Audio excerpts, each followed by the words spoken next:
Hey guys, you guys know I'm always trying to do my little rant and say something positive. I just had an amazing lunch with Carmen, who was on my show, and we were just talking about operating in your gift and letting God use you where you are. And I just wanted her to say hello. Hi. How do you think that should look in people's lives?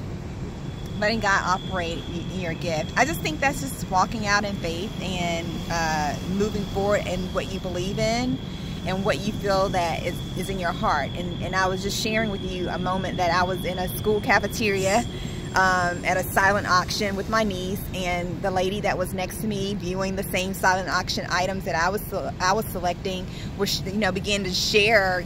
Last year I was able to bid on a lot of things, and this year I'm very limited in what I can bid on. And so as she was sharing that, I just looked at her and said, are you without a job? Right.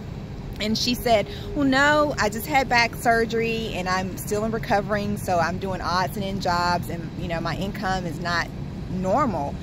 But that moment for me was just to figure out, was there, not that I had a job for her, but just to understand what her need was and her position was. And my heart was just moved at that moment to say, can I pray with you? Absolutely. And we're in the middle of a school cafeteria for a morning breakfast, fundraiser for my niece's middle school. Right. And I just, think that if your heart is really in a place when you meet somebody and you see them, that's God within you moving on your heart to impact that person, because He knows what that person's needs may be. That may be a perfect stranger, but even if it's just to go walk over to someone and say, hey, I really kind of had a nudge or felt like I need to speak to you, and you were sharing me about a lady that you saw kind of in a corner at church. And if we just take a moment to just allow God to just nudge us, and kind of get off our own beaten path or our own idea of what the day should look like, then we will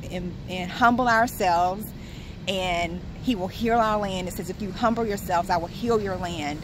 Humble yourselves and pray, then I will heal your land. And so I think that those little incremental moments of humility, of saying, I don't know what your need is, but I'm willing to just pause in the middle of a cafeteria and pray with you. Absolutely. Then that is always the first step. I love it. Well, you guys, that's why I wanted you guys to hear what she had to say, because she said it a lot more eloquently than I would. But basically, just wherever you are, let God use you in whatever shape or form it might be. For her, it's being able to use the power of prayer. For you, it might be, maybe you're a plumber or whatever, and you see somebody that is in need, and you have a gift that can help them in some way, shape, or form. Let God use you where you are. And one of the most powerful ways to do that is prayer. So I'm just going to pray that you guys have a great day, that you let God use you in whatever capacity that He wants to use you in, and that you live life to the fullest, and that you make it a great day. Be blessed. Be blessed. Bye-bye.